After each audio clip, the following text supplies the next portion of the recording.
Waalaikumsalam. Gimana kabarnya? Alhamdulillah baik Pak. Oke, Ibu kan mau coaching ya nanti. Ibu kan berperan sebagai coach ya? Iya betul. Oke. Nah di sini dalam menjadi coach itu harus memperhatikan beberapa hal ya, Bu ya. Itu, terutama kompetensi coaching. Dimana kompetensi coaching itu ada 3. Yang pertama adalah apa yang pertama? Kehadiran penuh ya. Kehadiran penuh. Kemudian present, Mendengarkan secara aktif dan menyampaikan pertanyaan pertanyaan. berbobot ya. Itu dari ketiga itu mana yang ingin Ibu kembangkan tuh?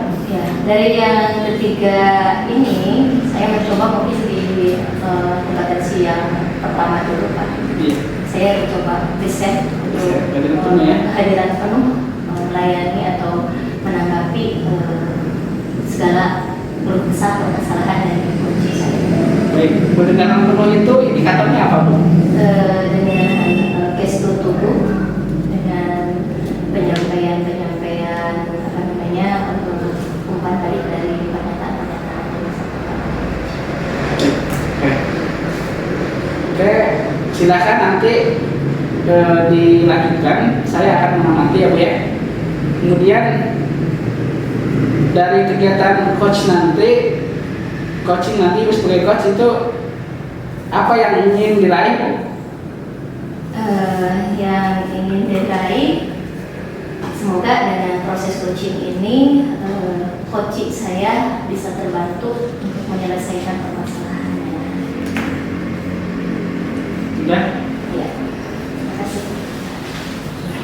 Assalamualaikum Pak Kuswandi. Waalaikumsalam, Luis. Apa kabar? Alhamdulillah. Iya, tadi saya baru membuka HP, ternyata ada chat dari Pak Kuswandi katanya Iya. ajak ngobrol nih sore ini.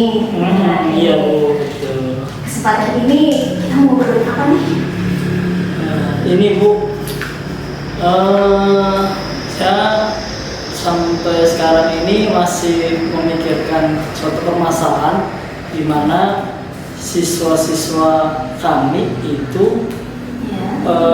untuk masalah disiplin itu masih belum ada kesadaran dirinya sendiri, masih ada keterpaksaan dan masih takut pada sosok dan sebagainya. Jadi kami inginkan gimana caranya ya biar anak itu sadar kedisiplinan itu atas kesadaran dirinya gitu. Ya. Gitu. Ngobrol masalah kedisiplinan anak-anak ya Pak Bos ya di sini. Yang masih ada keterpaksaan kata Pak Bos ya, masih belum terus masih baru hanya taat pada salah satu sosok saja. Iya, betul. ini sebetulnya menurut Pak Kuswandi idealnya kedisiplinan anak-anak itu seperti apa sih idealnya yang Pak Kuswandi inginkan? Ya, kalau yang saya inginkan bahwa siswa itu mengikuti peraturan itu atas kesadaran dirinya sendiri.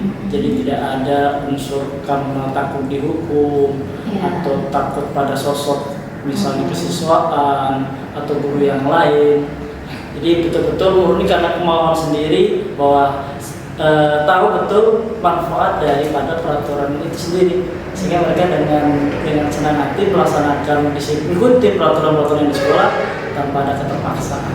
Idealnya seperti itu ya, yang diharapkan karakter murid-muridnya Pak Kuswandi itu ya, memiliki kesadaran sendiri, tidak ada keterpaksaan, tidak karena takut dihukum, tidak karena hanya takut dengan sosok tertentu. Iya. Nah, sekarang kalau menurut Pak Kuswandi dari yang sudah berlangsung proses sekarang di sekolah nih, hal-hal apa saja sih yang sudah dilakukan dalam upaya mencapai kriteria idealnya kedisiplinan siswa yang dijalankan? Ya, saya berusaha memberikan penjelasan ya tentang arti pentingnya daripada disiplin itu sendiri. Sebenarnya kalau dari awal tahun itu memang kita berikan peraturan, kemudian ada sanksi dan segala macam, cuma itu kayaknya tidak efektif atau kurang mempan. Tapi untuk cara khusus ini artinya cara lain supaya kedisiplinan anak itu berdasarkan kemauan sendiri. Makanya saya berusaha menyadarkan mereka akan pentingnya peraturan itu sendiri. Jadi kita sering gaungkan setiap ketika pertemuan momen tertentu itu kita sampaikan akan pentingnya peraturan sekolah, sehingga mereka ketika mengikuti itu betul-betul itulah sadar akan pentingnya peraturan itu sendiri. Dengan pertama penyadaran dengan penjelasan dulu ya, intinya disiplin itu seperti apa gitu. Kemudian di sini untuk mencapai tadi kriteria ideal seperti yang diidamkan oleh Pak Kuswandi di sini, tadi salah satunya namanya dengan penjelasan. Kalau misalnya sekarang, kalau misalnya dengan kondisi sekarang yang sudah berjalan, menurut Pak Kus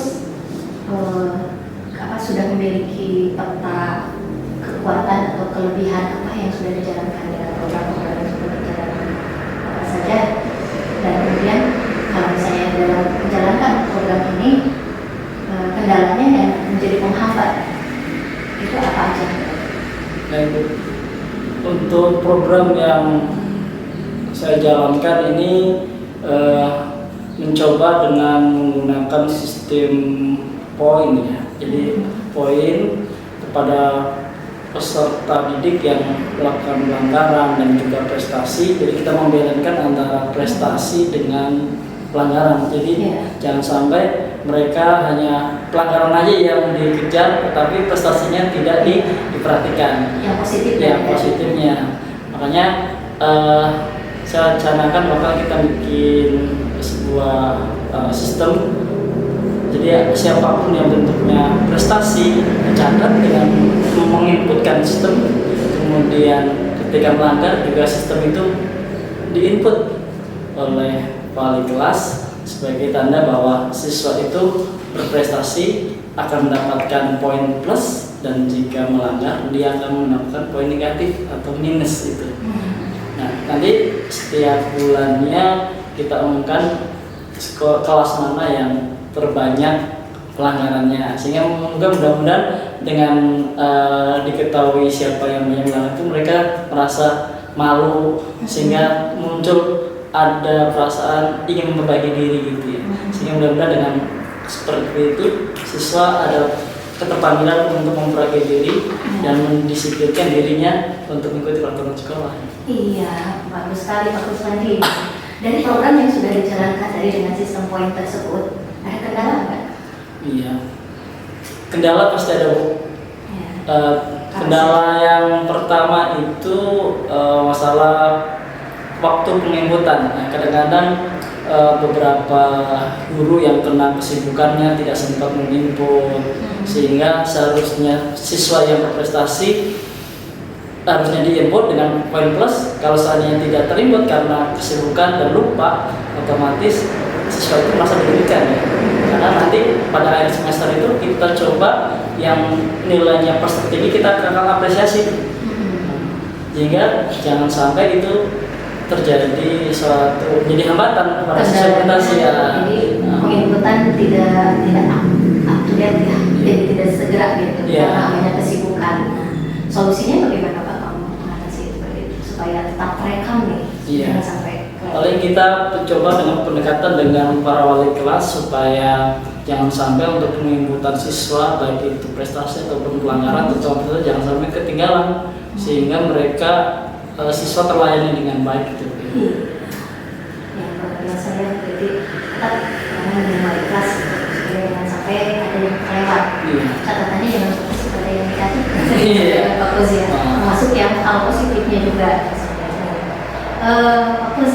Ini kemudian untuk perencanaan program di sini untuk peningkatan kedisiplinan anak-anak mengenai program kami ini rencananya gimana nih Pak Kuswandi dalam perencanaan programnya ini akan dimulakannya mulai kapan dan tahapannya seperti apa? Kalau perencanaan program ini sebenarnya sudah disosialisasikan sejak awal tahun ajaran ya. Sosialisasikan, kita operasikan, kemudian kita sosialisasikan, bahkan kita kasih gambaran. Hampir setiap upacara kita singgung masalah kedisiplinan dengan poin-poin itu kita sosialisasikan itu sejak awal. Kemudian berlanjut setiap bulannya kita rekam, kemudian kita sampaikan untuk sebagai bahan evaluasi, disampaikan diumumkan. kemudian nanti pada akhir semester kita akan mengumumkan untuk yang plusnya. Kalau yang per bulan itu biasanya yang negatif. Ya. Kalau yang akhir semester itu kita yang positif, karena kita akan mengapresiasikan dengan memberikan hadiah ke mereka supaya sebagai stimulus untuk prestasi mereka ke depan. Luar biasa ya. Jadi dalam peningkatan kedisiplinan kita ada fokus kami melaksanakan program pemantauan perkembangan baik yang positif maupun yang negatif. Kalau yang negatif tadi dilakukan per bulan ya. Iya. Evaluasinya langsung per bulan. Tujuannya agar Tujuannya ada evaluasi diri siswa sehingga sadar bahwa untuk melanggar setiap harinya atau setiap yang dilakukan itu sebagai itu correction mereka, itu nggak baik tuh. Mereka ada perasaan malu kalau diumumkan, kelas saya kok terbanyak yang melanggar. Nah itu kan mudah-mudahan dengan ada perasaan itu mereka terbuka untuk tidak mengulang pelanggaran dan disiplin itu lagi. Segera diperbaiki ya. Kalau misalnya yang positifnya tadi dilakukan di akhir semester ya. Semoga lancar ini yang direncanakan Pak Agus gitu. Iya. Nah, untuk menjalankan program ini nih, Pak Agus, pihak mana aja nih yang dilibatkan? Iya. Nah, program ini nggak akan berjalan dengan baik, tentu itu orang lain ya. Yang tadi yang saya bilang tadi para wali kelas itu sangat berperan sekali untuk menginput data dari sifat prestasi dan pelanggaran itu sangat berperan sekali wali kelas itu. Kemudian tim, Bu. Kita punya tim kesiswaan untuk mendisiplinkan yang membantu program ini sehingga dapat berjalan dengan baik. Dan tentunya juga tidak lupa peran kepala sekolah yang memberikan support ketika kita misalnya ada kekurangan atau lagi down dengan disiplin, beliau selalu mengingatkan untuk selalu lakukan sesuai SOP. Nah itu sangat mensupport kami untuk selalu mendisiplinkan anak. Iya, jadi untuk yang bertanggung jawab dalam mensukseskan program ini bukan hanya satu pihak ya, tapi ternyata semua pihak ya. Iya. Tadi disampaikan Pak Pus, kalau tadi saya sangat tidak salah kata, dari mulai pimpinan tertinggi kepala sekolah, kemudian wali kelas, tim kesiswaan. Bahkan ada tambah satu lagi, Bu. Ada lagi? Jadi kita dari pihak luar malah. Jadi kita ada pihak aparat desa itu berperan juga ternyata ikut mendisiplinkan. Kami sangat berterima kasih dari kepala desa, Pak RT, Pak RW itu ikut bergerak untuk mendisiplinkan anak dengan mengajak siswa yang ketika waktu KB mereka nongkrong di warung, sehingga mereka digiring supaya masuk dan mengingatkan mereka bahwa waktunya belajar harus belajar, jangan sampai nongkrong di warung. Nah itu peranan dari aparat desa juga Luar biasa ini Pak Kuswani ya. Jadi dalam menjalankan sebuah program kita tidak cukup dari internal sekolah, ternyata harus menggandeng pihak eksternal, yaitu aparat pemerintah setempat maupun masyarakat. Semoga Pak Kuswani ini berjalan dengan lancar dengan dukungan berbagai pihak. Tingkat keyakinan Pak Kuswani seberapa besar nih bisa sukses program kedisiplinan? Pencapaian target kita minimal 8 lah. Jadi kalau diangkat dari 1 sampai 10 mungkin angka 8 kita targetnya, sehingga minimal 80% siswa itu disiplin secara mandiri. Iya, luar biasa ya. Targetnya di angka 8 dulu deh dari ini. Mudah-mudahan ke depannya program ini kita evaluasi berkala. Nanti lain kali kita ngobrol-ngobrol lagi ya Pak Kus. Nah, kalau sudah tercapai sampai ke angka 8, semoga nanti perencanaan program lebih matang lagi, bisa sampai ke 9 dan maksimal sampai 10 ya Pak Kus. Ya luar biasa Pak Kus. Pertemuan kita hari ini bagaimana Pak Kus? Apa yang menjadi unek-unek sebelumnya setelah ngobrol hari ini? Alhamdulillah lega ya.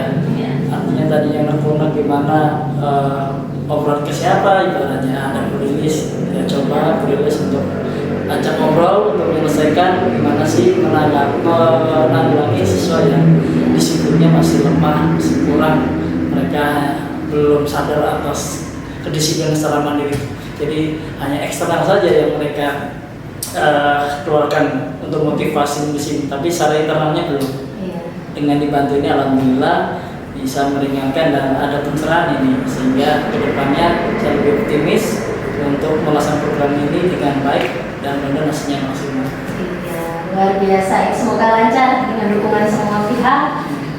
Apa yang dicita-citakan diharapkan Pak Pus untuk kedisiplinan siswa secara idealnya memiliki kesadaran, tidak perlu disuruh-suruh, Iya. tidak perlu karena takut dengan hukuman yang tadi yang disampaikan, dan bukan karena figuritas atau sosok tertentunya. Ya, terima kasih ya Pak Pus ya. Mohon maaf ini karena saya ada acara yang lainnya, tapi kalau misalnya program itu berjalan, nanti kalau kita evaluasi bersama, nanti kontak saya. Terima kasih Bu ya atas Sama-sama. waktunya. Pak Pus. Assalamualaikum. Waalaikumsalam.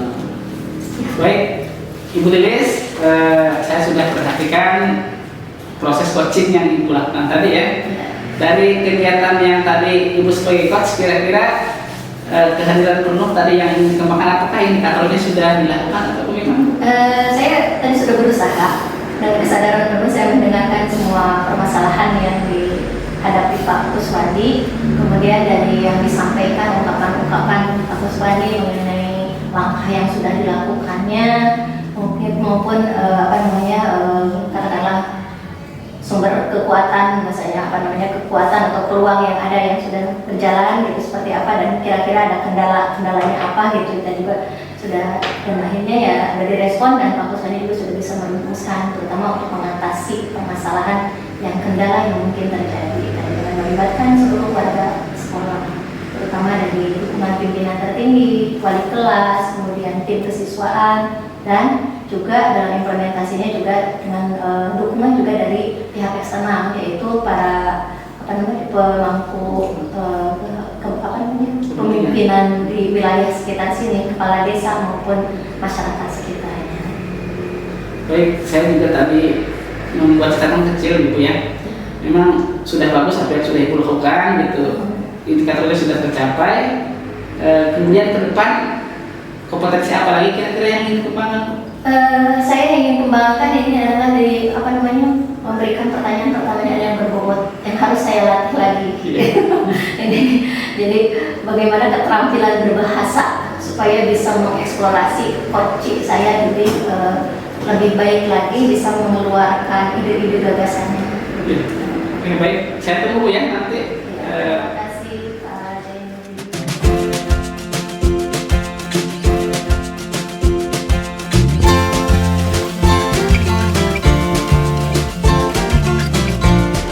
Assalamualaikum Pak Kuswandi. Salam Lilis. Iya, hari ini Pak Kuswandi akan melaksanakan coaching bersama coachingnya Pak Kuswandi ya. Iya betul. Iya. Sebelum melaksanakan coaching di sini, di dalam proses coaching nih, kita ini seorang coach ini harus mempersiapkan kompetensi apa? Ya, untuk proses coaching ini yang perlu disiapkan itu potensi present, kemudian mendengarkan aktif, dan juga mempertanyakan pertanyaan yang berbobot. Iya. Dari ketiga kompetensi tersebut nih, dalam proses coaching hari ini, Pak Kuswandi akan memprioritaskan atau menonjolkan atau memprioritaskan dalam prosesnya itu yang kompetensi yang mana? Mungkin dari tiga itu untuk sementara kita akan mencoba dari present dulu ya. Present.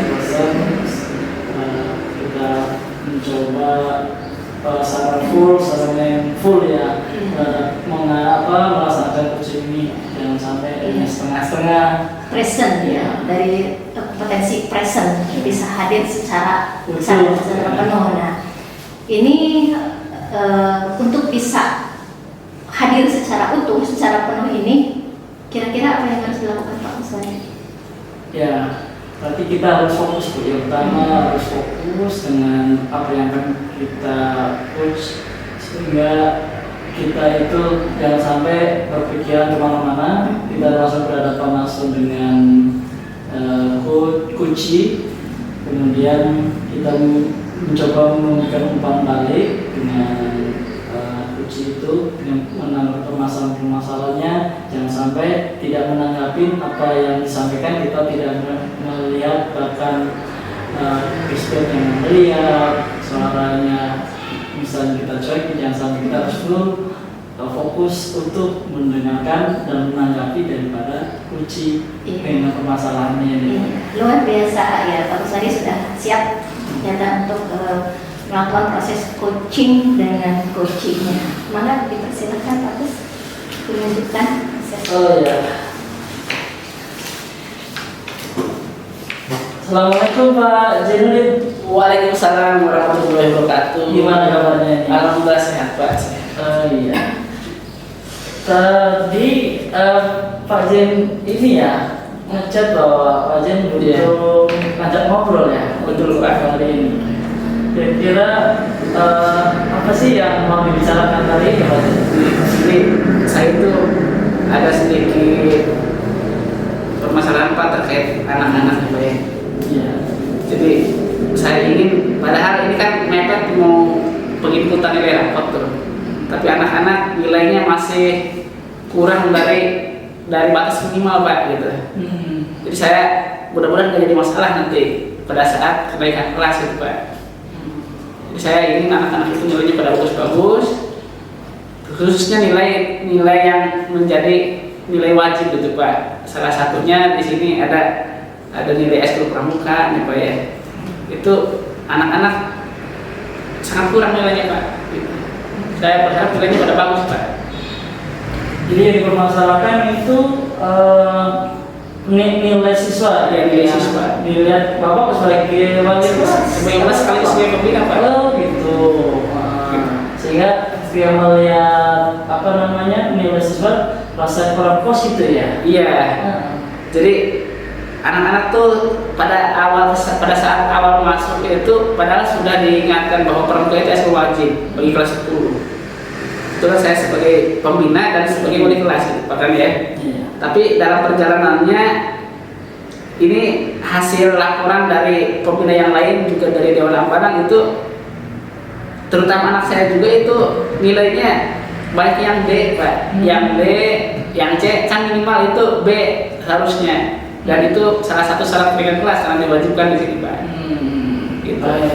Jadi itu permasalahannya bukan eskul aja ya. Bapak sebagai wali kelas itu memperhatikan nilainya D tadi ya. Iya. Berarti sangat lemah atau kurang ya, mungkin dari kajiannya. Iya betul. Pak Jen, dari pertemuan ini kira-kira tujuan atau harapan yang dihasilkan dari pertemuan ini apa? Saya ingin anak-anak saya yang ada di kelas UDP itu tidak ada yang bermasalah dengan nilai. Begitu juga dengan kelas-kelas yang lain lah. Semua siswa inginnya, khususnya di nilai pramuka ini ingin bagus semua Pak. Gitu. Jadi ini Pak Jenuddin mengharapkan tidak ada masalah dengan nilai ya. Iya. Karena nilai pramuka. Iya. Iya. Baik. Terus ukuran keberhasilan daripada tujuan Pak Jenuddin dari permasalahan ini apa? Jadi mereka itu mendapatkan nilai B itu sesuai dengan proses yang dilakukan, bukan misalkan nilai kasihan gitu. Karena kan selama ini mau yang aktif, mau yang kurang itu kurang, tapi saya nggak mau. Saya maunya ngasih nilai itu dengan proses yang sebenarnya gitu Pak, gitu. Oh iya. Supaya tidak ada kecemburuan sosial dengan teman-temannya gitu kan. Saya ingin seperti itu Pak. Jadi untuk proses penilaian harus objektif ya. Ya betul ya. Jadi harus sesuai dengan kehadiran. Jadi jangan sampai semuanya dipurata gitu ya. Jadi nggak ada di pembagiannya. Iya betul Pak. Baik. Jadi untuk mencapai tujuan itu kekuatan yang sudah dimiliki Pak Jen untuk mencapai tujuan itu apa? Betulnya kami itu ada tim ya, tim pembina sebanyak 5 orang Pak. Kemudian sudah membuat program juga, program latihan supaya anak-anak itu hadir gitu. Jadi setiap hari Rabu anak-anak itu ada rapat persiapan untuk hari Jumat. Kemudian diinformasikan di hari Kamis supaya hadir di hari Jumat latihan gitu. Tapi siswa itu ternyata masih kurang partisipasi, kurang kehadirannya gitu. Padahal kami sudah menginformasikan, kemudian ke wali kelas juga sudah disampaikan gitu. Tapi masih banyak ya gitu. yang jarang hadir, sehingga membuat nilainya sekarang yang mau diinput nilainya masih minim Pak. Gitu ya. Jadi walaupun mereka kehadirannya ada, tapi nilai masih kurang. Ya karena dari satu semester ini ada kalau tidak salah sekitar 14 pertemuan seharusnya. Itu rata-rata itu hanya ada 3 kali gitu Pak. Jadi kurang sekali. Gitu. Kurang sekali. Iya. Itu jadi permasalahan juga ya. Yang kehadirannya kurang sehingga nilainya tidak jadi maksimal ya. Nah, itu untuk mencapai yang tadi Bapak harapkan itu kira-kira hambatannya apa saja Pak? Hambatannya pertama saya belum ada apa namanya ya, terobosan gitu dari pemangku kepentingan dalam hal ini kepala sekolah misalkan yang mengatakan pramuka wajib berpengaruh kepada kenaikan gitu. Jadi supaya ada mereka itu sadar, kemudian ada rasa apa ya, motivasi tersendiri gitu. Jadi supaya dianggapnya kalau hanya kami gitu, takutnya dianggap kurang begitu kuat gitu pernyataan kami. Saya ingin gitu, selain aturan yang disampaikan melalui apa itu Permendikbud nomor 33 tahun 2014 itu yang belum dicapai sampai sekarang, yang mengatakan pramuka itu ekskul wajib. Itu perlu juga ketegasan dari pimpinan supaya kami itu punya kekuatan. Ya Pak Fazen, supaya ada suatu keputusan atau kebijakan dari pimpinan bahwa pramuka itu wajib, mungkin juga salah satu syarat misalnya kenaikan kelas, sehingga anak terduga ada motivasi untuk disiplin mengikuti pramuka dengan baik. Ya, betul. Nah, untuk tadi kan ya belum ada apa namanya besar yang dilakukan. Kira apa yang tindakan yang akan dilakukan atau solusi apa yang kira untuk mencapai? Padahal saya punya program kalau dulu sudah berjalan ya, itu namanya sistem blok Pak. Jadi kalau misalkan ada siswa ini kurang dalam latihan yang reguler, yang setiap hari Jumat itu yang 2 jam pertemuan itu ditarik di akhir dalam sistem blok gitu, yang bermasalah ini dikemahkan lah, mau sehari, mau 2 hari, mau 3 hari itu supaya kompetensinya yang tertinggal di waktu latihan rutin itu tercapai di situ, sehingga ada proses untuk mendapatkan nilai tadi, nilai sehingga mereka bisa menilai. Itu termasuk jadi rencana untuk menggali itu dengan sistem blok ya. Sistem blok gitu. Kira-kira kendala apa? Kalau diperkirakan Kalau sekarang kan sudah mepet nih, tidak mungkin kalau sekarang nih. Nggak apa-apa lah sekarang C juga, tapi semester depan harus A itu gitu, supaya dirata-ratakan jadi B. Jadi semester depan akan di-upgrade lah nilai dalam sebulan sekali gitu, supaya tidak numpuk di akhir gitu bebannya gitu Pak gitu.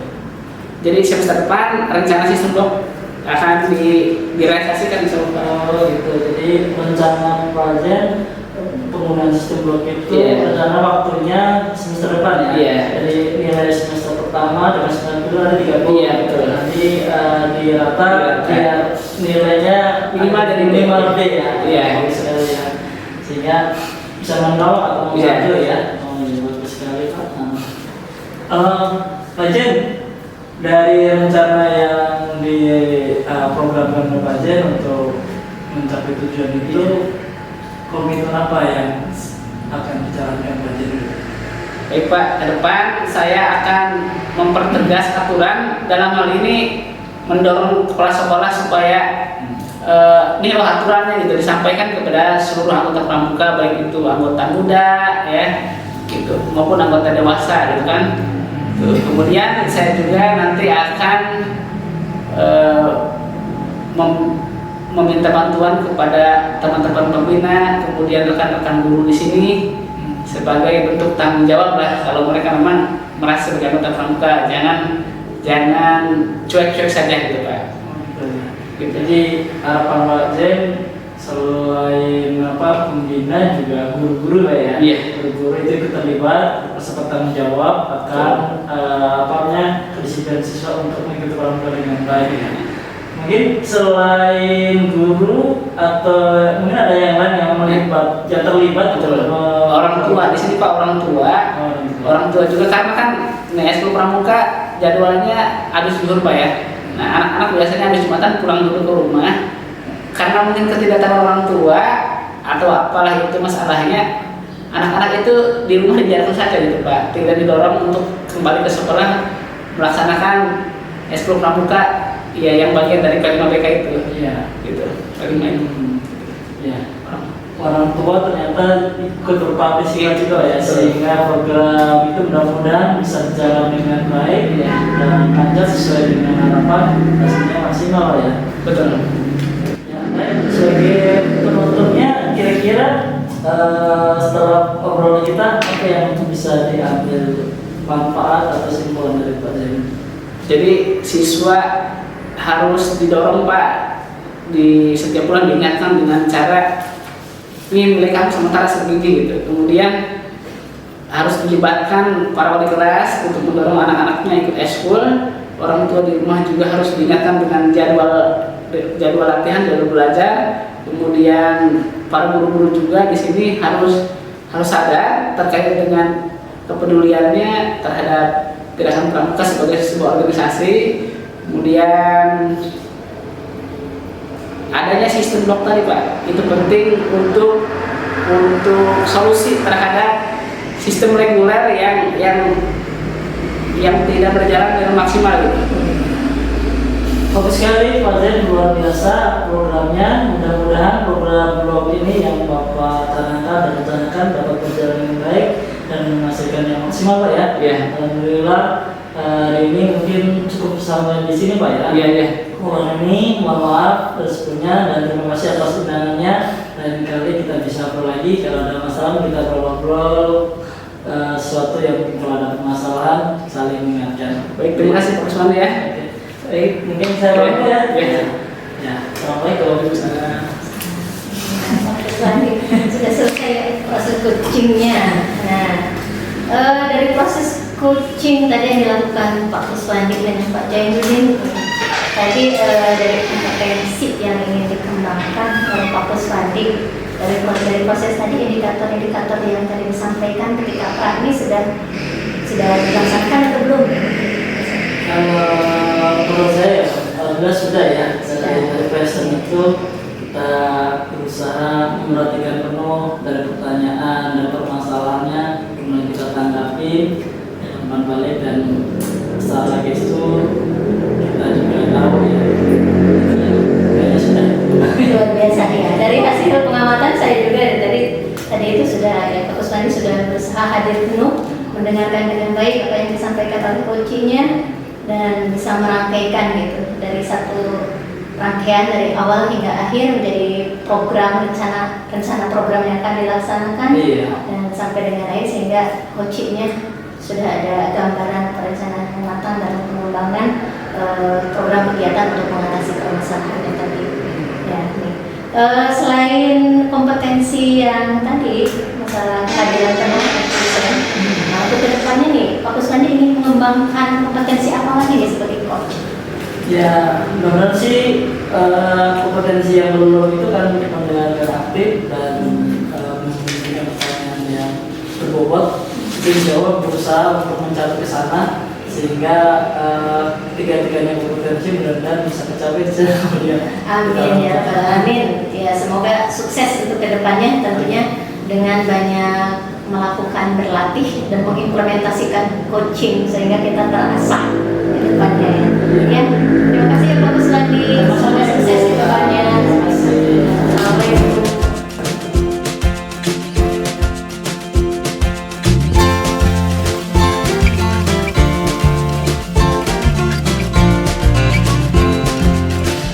Assalamualaikum Mbak Zen. Waalaikumsalam. Gimana kabarnya Pak? Alhamdulillah sehat Pak. Gimana Pak sehat? Alhamdulillah sehat.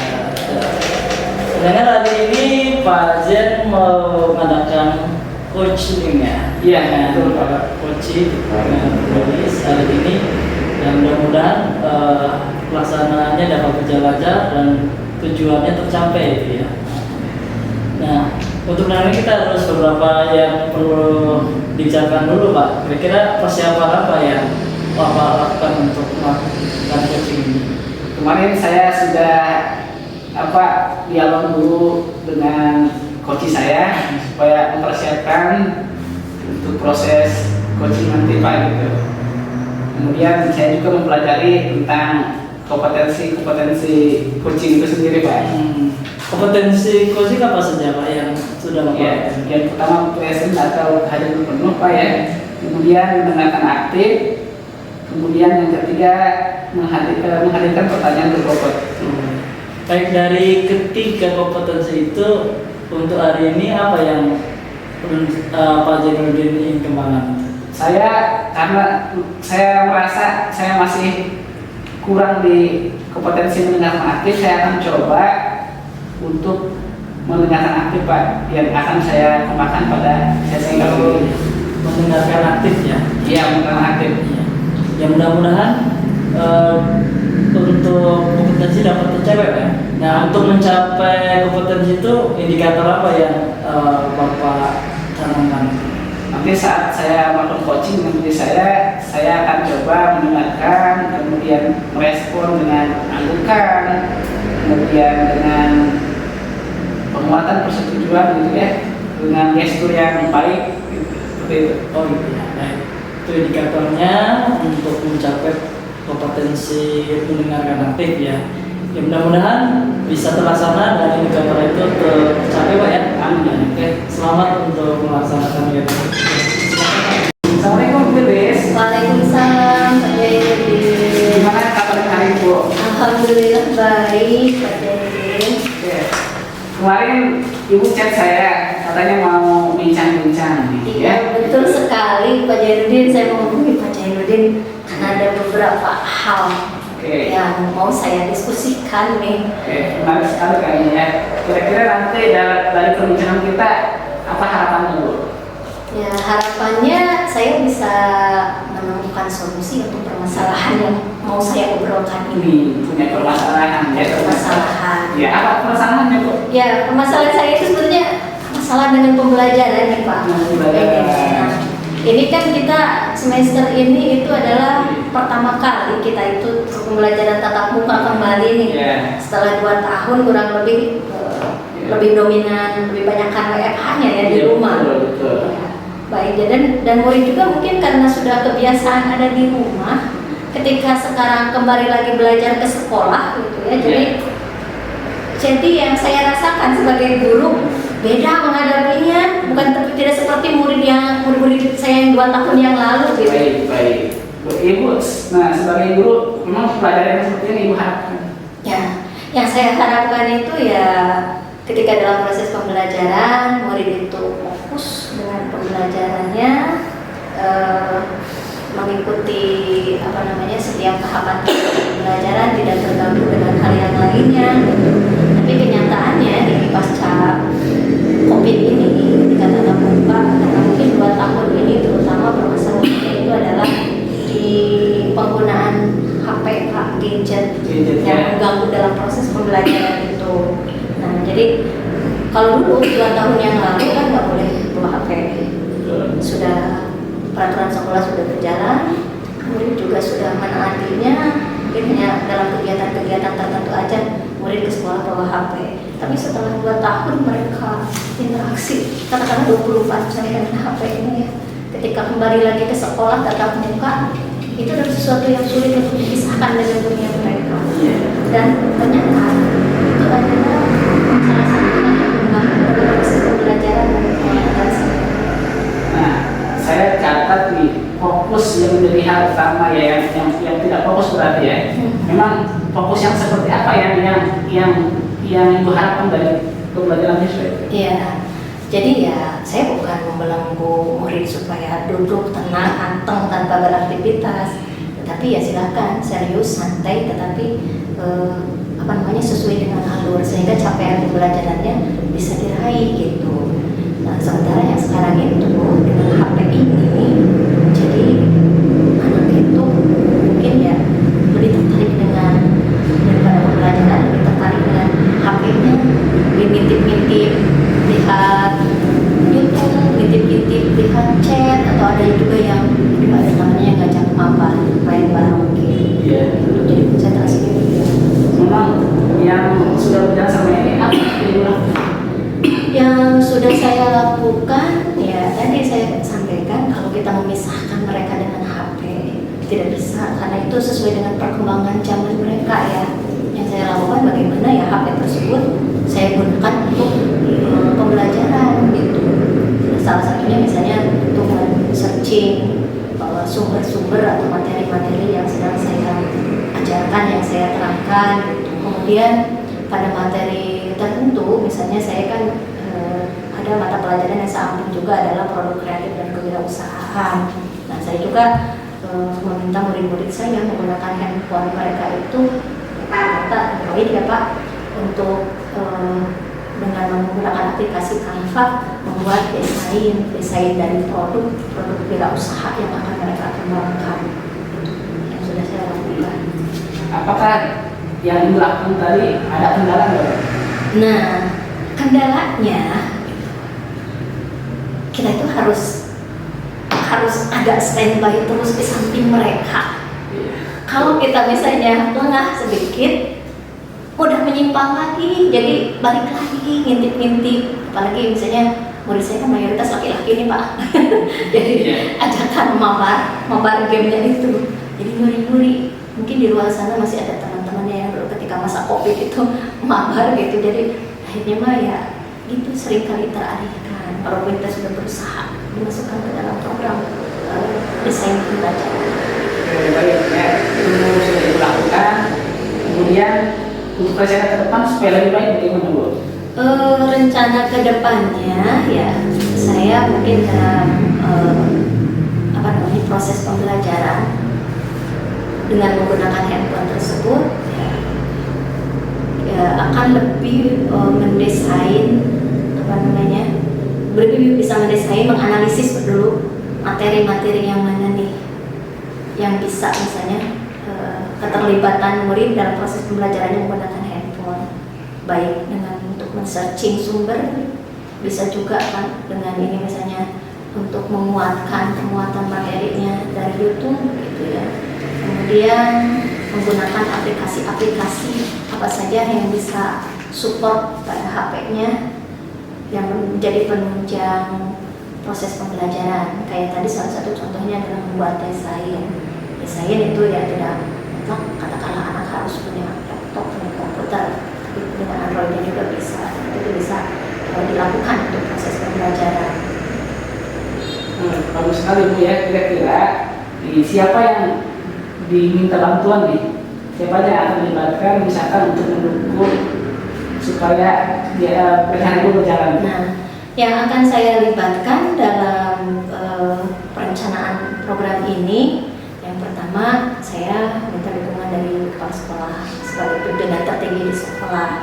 Kemudian yang kedua, saya akan diskusikan dan minta masukannya juga dari tim IT di sekolah. Ya, mereka lebih untuk teknologi mereka lebih tahu dan lebih ahli gitu ya.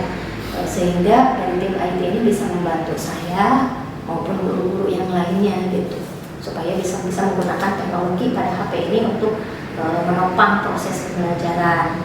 Dan yang ketiga tentunya adalah dengan dukungan rekan-rekan guru yang lain, karena nggak akan tercapai kalau hanya berlaku di satu mata pelajaran Pak. Sementara di pelajaran lain enggak. Jadi saya akan diskusi dengan teman-teman guru yang lain. Bagaimana nih di setiap mapel sesuai dengan materinya, sesuai dengan capaian pembelajarannya, supaya setiap guru juga bisa menganalisis mana yang bisa menggunakan handphone, baik untuk untuk searching sumber belajar, untuk proses pembelajarannya dengan aplikasi-aplikasi tertentu. Nah, atau misalnya kita sebagai guru juga kita bisa menggunakan handphone untuk asesmen, mulai dari pra-asesmen maupun asesmen akhir gitu ya, daripada mungkin anak-anak kalau 2 tahun mereka mungkin dengan paper gitu kan, ya paperless gitu ya, sehingga ujian juga kalau misalnya asesmennya menggunakan paperless akan lebih menarik bagi mereka, dan kita juga hasilnya bisa lebih cepat gitu daripada kita koreksi manual. Ya, luar biasa, bagus sekali rencana ke depan gitu ya. Itu kira-kira mulai kapan itu diterapkannya? Pencerapan program keseluruhannya saya rencanakan mulai semester depan ya Pak, Januari. Kalau katakan uji coba tadi saya sampaikan, sebetulnya di mapel saya sudah coba beberapa kali di mata pelajaran dasar kejuruan saya untuk anak-anak untuk sumber-sumber pembelajaran mengenai terutama di materi tentang perkembangan revolusi industri. Dan supaya lebih jelas itu kalau lewat handphone mah ini jadi ada videonya, ada kemudian pada produk kreatif dan kewirausahaan dalam desain produk kewirausahaan atau bisnis yang mereka kembangkan, dan mereka dengan menggunakan aplikasi Canva di handphone mereka itu luar biasa. Ternyata anak-anak generasi milenial itu lebih cerdas dengan teknologinya gitu. Iya, lebih cerdas. Memang anak-anak sekarang itu lebih apa ya, melek teknologi daripada kita tuh. Nah, kita tadi sudah bincang-bincang, Ibu udah mengungkapkan masalah, kemudian Ibu juga sudah menemukan solusinya, gitu ya. Kira-kira dari pembicaraan kita ini hal apa yang bisa Ibu pelajaran sebagai kesimpulan itu? Ya, yang bisa saya ambil pelajaran ya terutama ya handphone gitu, atau gadget itu kalau diibaratkan pisau cuma tadi ya, bagaimana kita mengelolanya, bisa menjerumuskan anak-anak kita, murid-murid kita, tapi bisa juga melecutkan atau melecitkan kompetensi mereka. Tinggal bagaimana kita sebagai guru mendesainnya gitu, supaya perangkat atau peralatan atau gadgetnya mereka itu bisa optimal untuk membelajarnya. Luar biasa sekali ya. Oke. Saya tunggu ke depan Ibu apa yang sudah Ibu tadi utarakan ya. Itu saya tunggu actionnya. Nanti kalau ada apa-apa bisa hubungi saya. Kira-kira ada yang curhat apa lainnya? Ya, terima kasih untuk sesi ini. Ya. Kayaknya cukup. Tinggal untuk implementasinya ke depan Pak, ini kita sama-sama saling mengevaluasi. Ya, jadi kalau misalnya di depan dari program ini ada kendala, nanti kita ngobrol-ngobrol lagi bagaimana mengatasinya. Dan terima kasih sekali loh Pak gitu dengan obrolan ini. Jadi akhirnya ya mungkin kalau awalnya permasalahan itu jadi seperti benang kesut di kepala saya. Sekarang lebih lega karena sudah terurai lah itu tahapan-tahapan yang harus dilakukannya, bukan yang munculnya permasalahan besarnya, tapi solusi menghadapinya. Oke, luar biasa ya. Saya nanti lihat akan lakukan ya sebelum kita menjawab ya. Terima kasih Pak Jainuddin sudah meluangkan waktunya. Lain kali ketemu lagi. Oke, Bu. Ya. Oke, Pak Jainuddin. Alhamdulillah pelaksana coaching berjalan dengan lancar. Saya lihat Pak Jen sudah menerapkan alur kita dari prosesnya, ya, tujuan, kemudian aplikasi, kemudian rencana, kemudian tanggung jawab sudah dijalankan. Itu sudah bagus, luar biasa. Dan Pak Jainuddin juga telah mencoba melaksanakan atau kompetensi yang tadi diarahkan itu sudah tercapai. Mendengarkan aktif ya. Tadi ditanya dengan merespon, kemudian menjadi aktif dengan gesturnya, itu sudah sesuai indikator. Nah, kira-kira untuk Pak Jainuddin yang sudah tadi ini, kira-kira untuk ke depannya apa yang akan dikembangkan kompetensi berikutnya Pak? Nah, ke depannya karena tadi saya sudah melakukan coaching dengan mencoba untuk mengembangkan kompetensi mental aktif ya. Itu dengan alur kita juga tadi sudah saya lakukan. Ke depannya saya ingin mengembangkan kompetensi kehadiran penuh gitu Pak. Supaya saya betul-betul jiwa raga itu hadir dan dialognya secara emosional, secara intens gitu, sehingga ada perasaan nyaman gitu di antara coach dan coaching gitu Pak. Ya. Mudah-mudahan kompetensi yang kedua yang ke depan akan dikembangkan dapat berjalan baik, dan bisa dilaksanakan sesuai dengan rencana dan dapat menghasilkan yang maksimal lah ya. Ya. Kita tunggu nanti Siap. kalau akan mengadakan coaching lagi, mudah-mudahan kita bisa ketemu lagi Pak. Ya, siap. Terima kasih Mas. Ya. Assalamualaikum.